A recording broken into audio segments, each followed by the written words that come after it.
Hi, Rebecca. Welcome to the Integrative Health Coach Success Podcast. Hi, thank you so much for having me. Yes, our pleasure.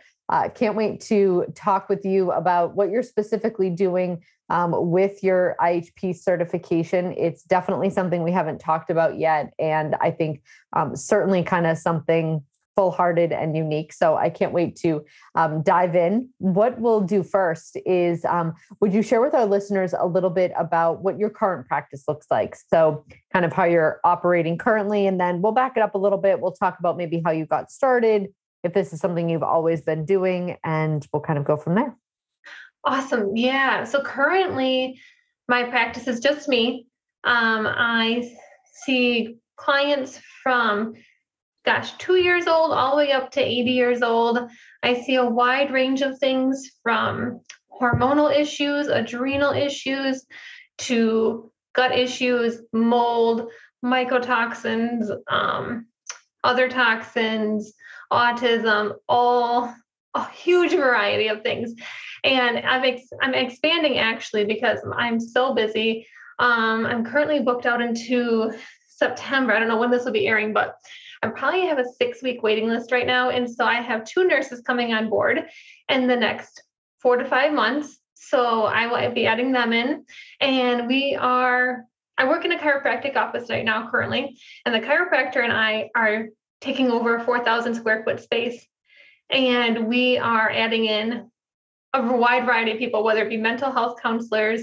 I'm adding in saunas, the 2 nurses that I have coming on board, a supplement store, all sorts of things. And then we're open to whether it be IV vitamins or massage or cranial sacral work. We're open to forming this community of like-minded health professionals to help people. So that'll be open in December.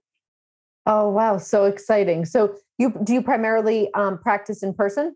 Yes. I would say 25% of my clientele is virtual. So I do see people from all over, clients in Nebraska, Illinois, Minnesota, but primarily I would say in person. Okay. Yeah. It's such a nice feel in person. And when you can kind of have also like that community of a place really where there's professionals where you can say, oh, definitely we're going to work on all these internal things, but I think you could use a chiropractic adjustment. So like, here's my guy, or, you can kind of have this place where everybody bounces off of each other, because we know that like holistic healing is multifaceted and it's usually not just a one-stop approach.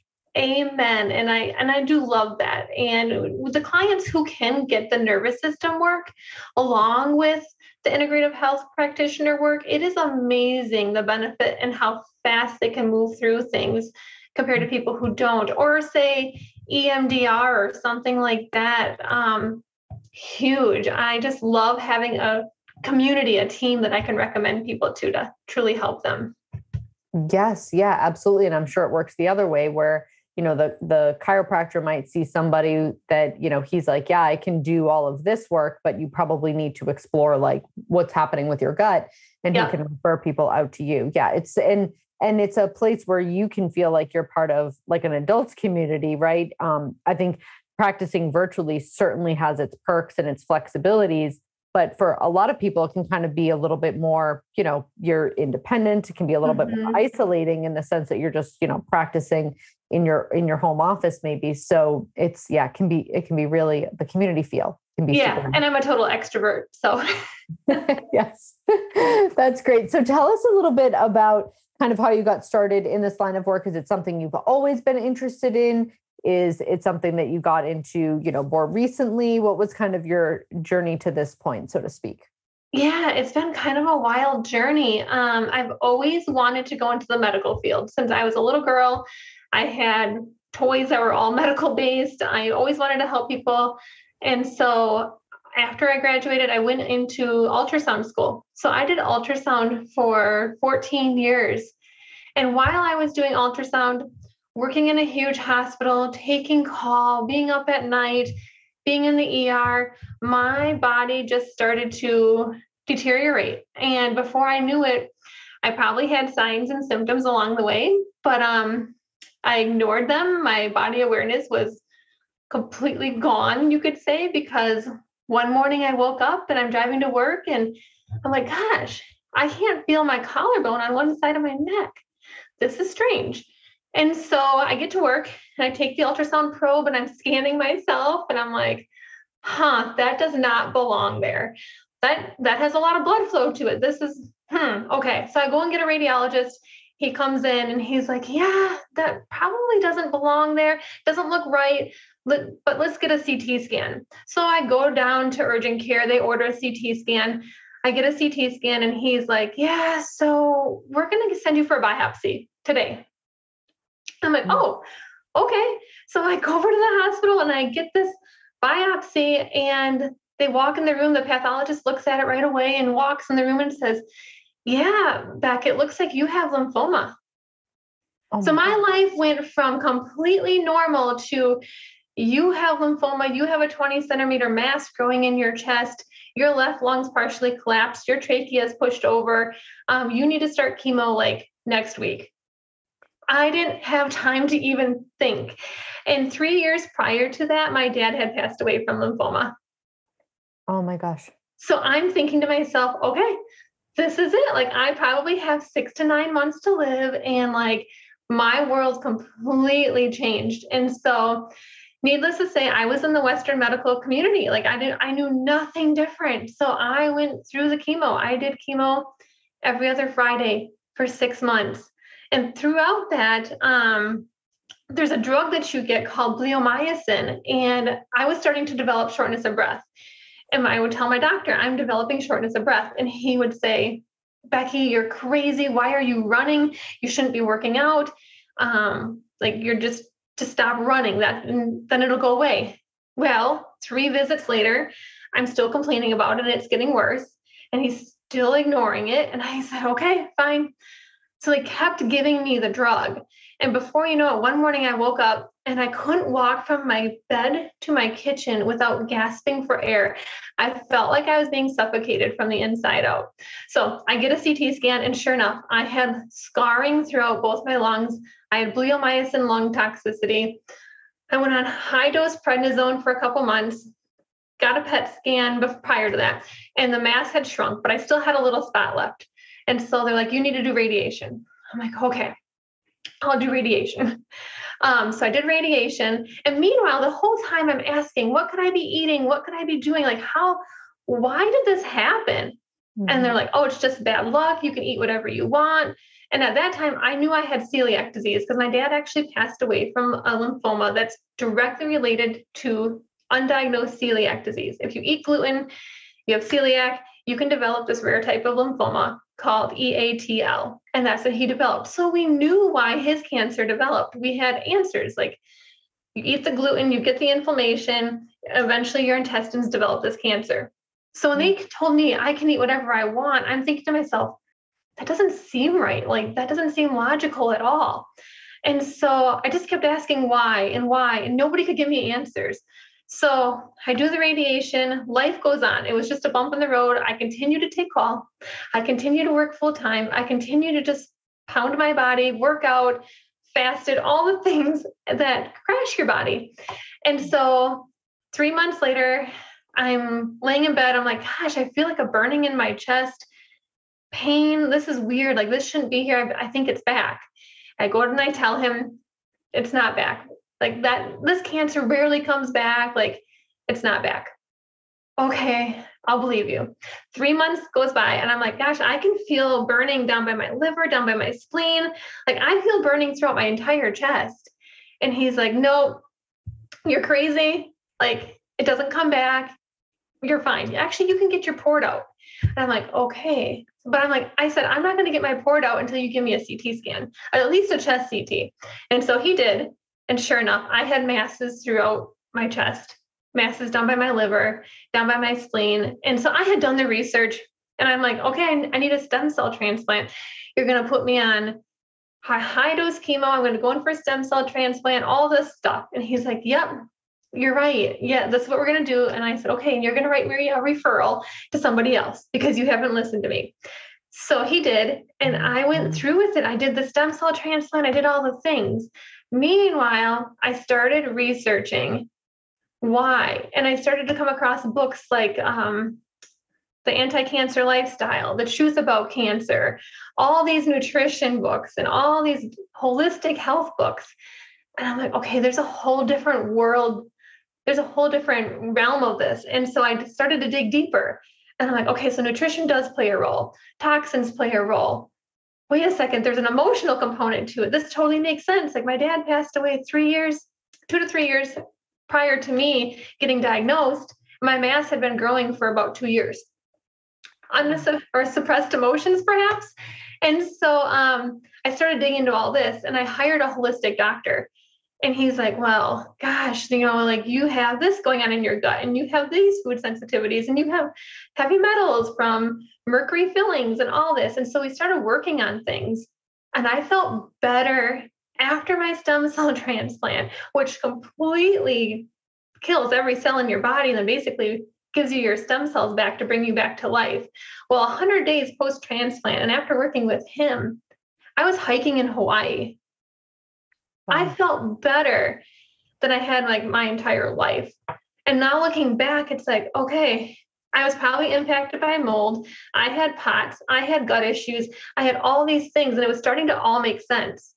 And it's like, okay, my sisters suffered with this. We had heavy menstrual cycles. My dad ended up with cancer. Like there's a whole, all the things started clicking. And so I'm like, how do I do this? And I had a friend who's a functional nutritionist in another town. And she's like, Becky, you go here, you need, you take this course, you take this course. And I landed on the Integrative Health Practitioner program, and it's changed my life. I started with that program, and I have done countless other programs after, and it has just opened my eyes, opened my heart, and I couldn't imagine going back into ultrasound ever again. Wow. So here I am today. Amazing. And it's, we talk all the time about stories like this with clients who have kind of gone through these periods that, you when you're in it, right, you're kind of like, you can think like, why me? What is happening? Like, why? And you kind of can't see how it's going to kind of, land you somewhere else in the future. But without all of that experience, you probably wouldn't be the kind of practitioner you are today. And you certainly may have never gotten to the point where you left ultrasound and practiced the way that you do today, because you wouldn't have, had a reason to gain all of that knowledge. Absolutely. Like when people ask me, gosh, do you regret going through all this? And I'm like, no, I'd go through it all again to have the perspective, to be the person, to know the things, to have the open mind that I do now. Like it shaped me into who I am, and I would do it all over again to be the person I am today. If it wasn't for laying in that hospital bed, feeling like I was dying and saying, if there's a higher power, God, like if you're out there, and if I make it through tonight, like I will surrender, listen, open my heart, and you just lead me, and I'm open to all the possibilities, and life's been fabulous ever since. Wow. It hasn't been easy, but it's just been amazing. And like I had a recent mold exposure, and it's opened my mind to this whole different world and helping people with mold. And it's just, I'm grateful I went through that too. Yes. Yeah. And we always have two ways that we can look at things, right? Like we can look at our experiences as happening to us or happening for us. Right. And it's this simple shift. I actually said it to somebody recently, and they looked at me like, what do you mean? I was like, just the simple fact that it's hard to even understand that you could look at something happening for you or to you, right? The fact that that's hard to understand is, I think, like how so many people just go through life. We just assume that everything is happening to us. And it's a simple shift to go, okay, what is this teaching me? Where is this, kind of going to guide me? How is this somewhat going to serve me? Because the truth is if it's happening, we can't control necessarily everything that comes our way. Nope. We can kind of control our response. And that's essentially what will determine what kind of outcome we have from that. And so it's such a powerful shift. It is. There's opportunity in it all. Like I say a diagnosis, any sort of diagnosis, is an opportunity to radically transform your life. Mm-hmm. Find the opportunity Yes. And it's hard to look within and say, ooh, I played a role in this. Like, oh, my college partying, my sugar addiction, all this sort of stuff, my over exercising, my taking call throughout the night and not getting any sleep. Like, it all played a role. Mhm. Like, I just didn't develop cancer for no reason. There's a whole host of reasons. And it takes a lot to say, all right, now this is awesome. I played a role. I can change it. Mhm. Yeah, and for some people, it's hard to see the role Yep. because that means that they will need to play a part in changing it too. Yep. So it's such a brave choice. Yeah, Um, you have to be ready. And I see it with clients. If you're not ready, I'll tell you you're not ready. mhm.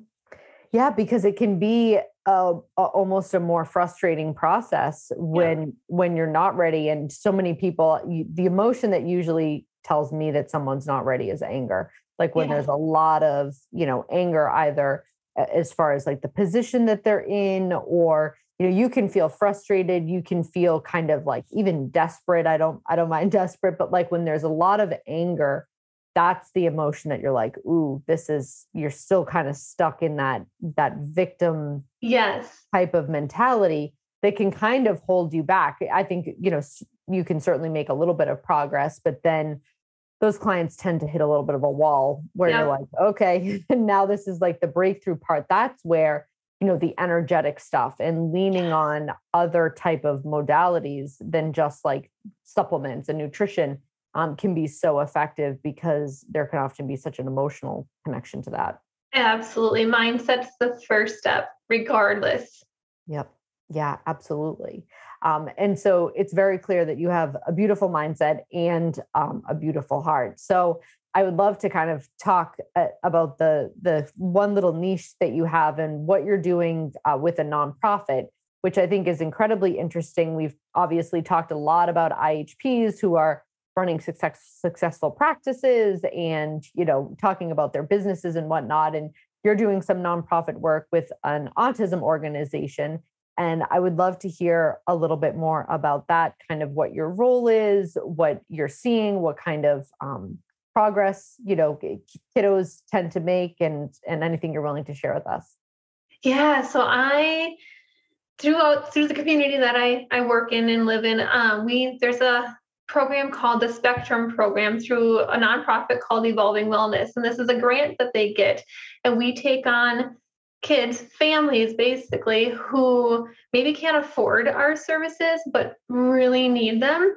And we work as a team, as a community. So there's a chiropractor, there's me, there's music therapy, art therapy, yoga, stuff like that. Like we all work together in this nonprofit for these kids. And so, oh, and an EMF person. So that's fascinating as well, because I think EMFs play a huge role. But so I meet with these children and we look deep into what are the underlying root causes that are going on here. And there's so much with these children who are on the autism spectrum. So candida, gut health, parasites, mold, all that, it all plays such a huge role. And then that leads to nutritional deficiencies. Nutritional deficiencies, not sleeping through the night, all these things. And the first thing we start working on is just testing, doing the testing, getting a game plan. But then it's just food sensitivities. And the things I see by just eliminating the foods that are coming up on these tests is amazing. I have children who are sleeping through the night for the first time just by eliminating gluten, dairy. I mean, every kid is different. So some kids can have dairy, not very often, but some kids can have, I haven't seen one have gluten, but like peanuts, say, we eliminate these foods for like the first month or two. That's all we're working on. And kids are sleeping through the night. They're coming out of this fog that they're in. They're making eye contact. It's just incredible. And then when we start working on the gut, that's just a whole nother level that we get through and just peeling back layer after layer. And yes, it's a roller coaster, but it's pretty incredible the progress these kids can make. Yeah. And it, like you said, kind of peeling back the layers and always starting foundationally. I think like with autism, we can kind of as practitioners, we know what the possibilities of root causes, right? But if all those root causes are an issue, but we haven't addressed diet, like that's one thing that can sometimes move the needle so far that you can then, put a child through a protocol. But sometimes trying to get a child through a protocol if they're not sleeping, like that's hard, right? And so just starting with food eliminations, or even, I mean, I've seen kids with just dye and, Yes. artificial flavoring type, do you take those out? And I see a world of difference with, outbursts and behavioral stuff. And it's amazing how just little shifts can make a big enough change to even give like parents hope, even if they know that it's helpful, right? The child is maybe in better balance. The parents now kind of have hope because there's so much of a stress component. How do you see the kind of stress of these, diagnoses play a role in like the family dynamic? And then like, does that then snowball, right? Like that living in that kind of stressful environment, right? It must just snowball. It does. It's huge. And a lot of times it's all this stress put on the mom. She's Mm, trying to make the changes. Well, meanwhile, trying to get 4 other kids to different places. And the child with autism picks up on all of that. mhm. All of that. They are so sensitive to energy. They're so sensitive to emotions. I mean, the emotional component is huge and oftentimes not addressed. And Mhm. so if we can get the mom help, if we can get respite care, stuff like that, if we can get just the overall energy in the house to calm, that can make a huge difference. Yes. Yeah, absolutely. So oftentimes, not that a dad doesn't necessarily care or isn't, part of the picture, but I think moms just intuitively like Mm-hmm. we're kind of the ones that tend to be, let me fix it. What am I going to do? It's, this is Yes. this is like my, I'm going to make it better, all of those kind of, whereas dad's happy maybe to go along with it, but it Yep. really kind of falls on the mom. And if the mom's also kind of giving care to the other kids in the home, the stress that then can kind of ensue. You're right. They tend to be kids on the spectrum tend to be, even if they're not able to show the emotion, like if there's less eye contact and they're still incredibly emotional in Yes. and of themselves.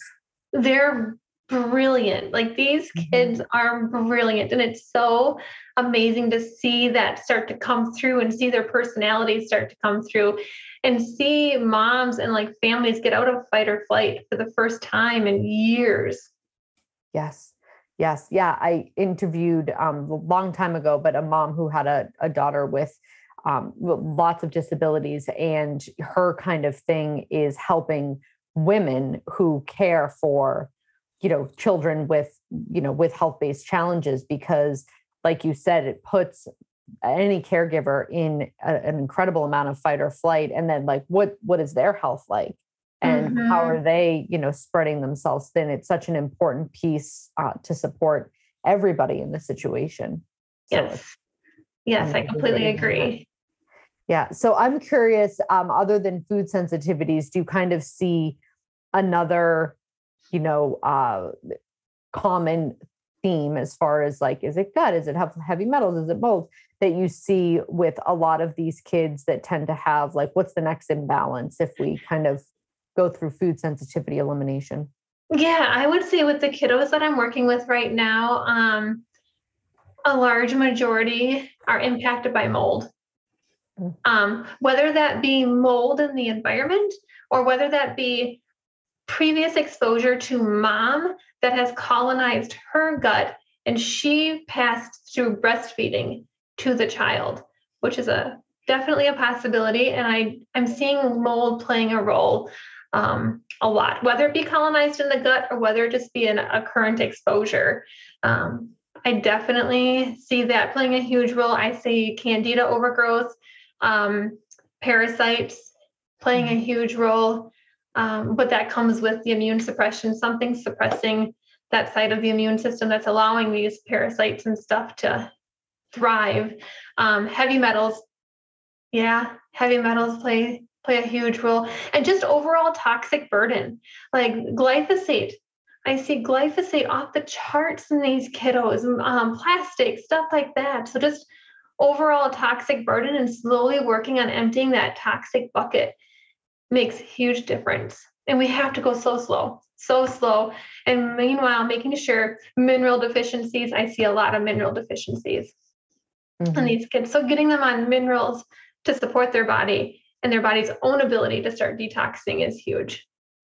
Yes. Yeah. And it's, kind of like this never ending loop, right? When you see gut issues and they're not sleeping. So now you're depleted, you're not detoxing your brain, then you're being exposed to other stuff. You don't have enough minerals to detox properly. And it's like this never ending loop. And you kind of have to find the spots where you can break the loop and then kind of just continue to, pull stuff out from there. Yeah. Following a roadmap. I kind of use a roadmap with a lot of clients. So testing symptoms, evaluate that. And then, okay, let's make sure you're draining, like your lymph system's draining, your liver's draining, like you're sweating, stuff like that. That's huge. So opening up those drainage pathways and then moving into the parasites. But every child is different. Sometimes we need to decrease the mold load first and then work on parasites. It really depends on the child, but following somewhat of a roadmap and getting those drainage pathways open and those nutrients restored first helps a lot. Yeah, absolutely. Because I think the one thing that a lot of kind of spectrum-based diagnoses have is poor detoxification, and that's kind of how that happens in the first place. Whereas if they're not able to detoxify, like maybe a sibling can, right? The kids can be exposed to the same thing, but you get a different outcome in the really poor detoxifier. Yeah. And so, working on that, but especially with kids that I've worked with within our practice, it can be that you have to go super slow, because if you go too fast, then sometimes it can flare up symptoms. And it's this kind of careful balance. It takes a lot of patience on part of the parents, the caregivers, obviously the child, but then you as a practitioner as well. Yeah, because you want them to feel better. You want to go fast. You want to do all the things. You want to get to all the stuff. But gosh, sometimes it takes months just to restore vitamins and minerals and open up those detox and drainage pathways. And that's okay. There's beauty in all of it, and it all serves a purpose. And I find that these individuals are super sensitive. So going super slow on the dosing out of everything too is so important. Yes. Yeah, of course. I'm curious if, because it's a nonprofit, and do you get people that come in that are skeptical, or are they voluntarily kind of seeking your services? They know that this is more of a holistic approach and they're super excited about it, or is someone kind of like, here, you should try this, and they kind of come in skeptical? I would say both. They know it's more of a holistic approach. They know it's different than anything they've ever tried before. But we try to screen. We give them a whole application to fill out, like, hey, this is what we're gonna address. But they're always like, whoa, okay, you want me to do what about food? And you want me to do what? Like, it's a lot of working with these parents. Okay, replace this chicken nugget with this chicken nugget. It's creating bridges.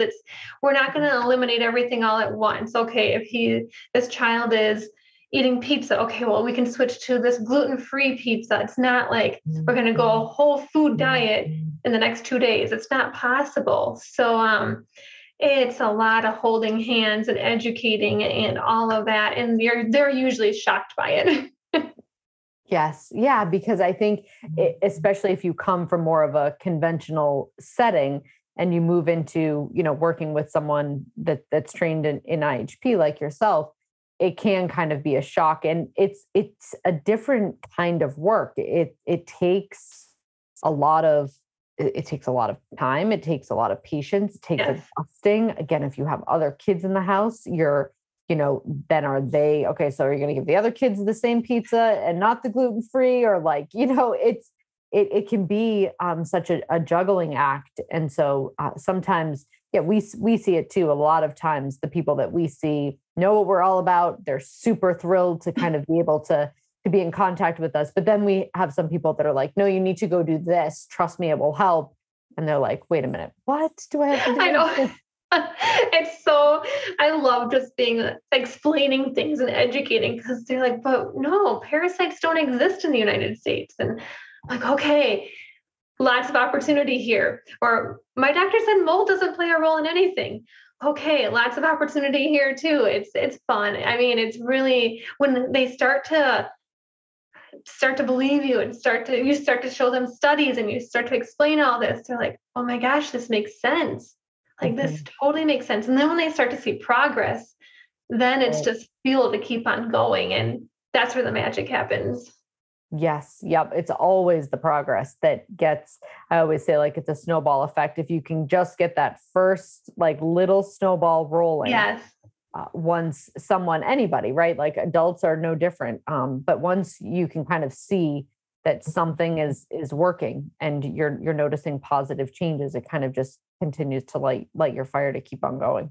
Yes. Yeah.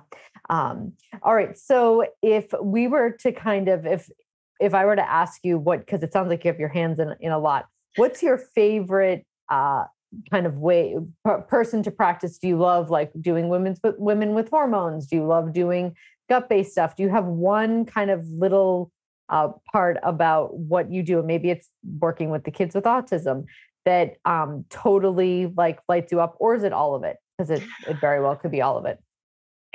I would say what lights me up the most are the complicated cases, like the autism cases, the complicated gut cases, gut health. I mean, that's where I started with my dad, with my gut issues, all that sort of stuff. Gut issues totally light me up. Autism lights me up. I hired a nurse who's going to be training and everything to deal with more of the hormonal stuff. I like it, but if you're going to ask me what lights me up, hormones, adrenals, I like it, but I'll give that to her. Fertility, all that sort of stuff.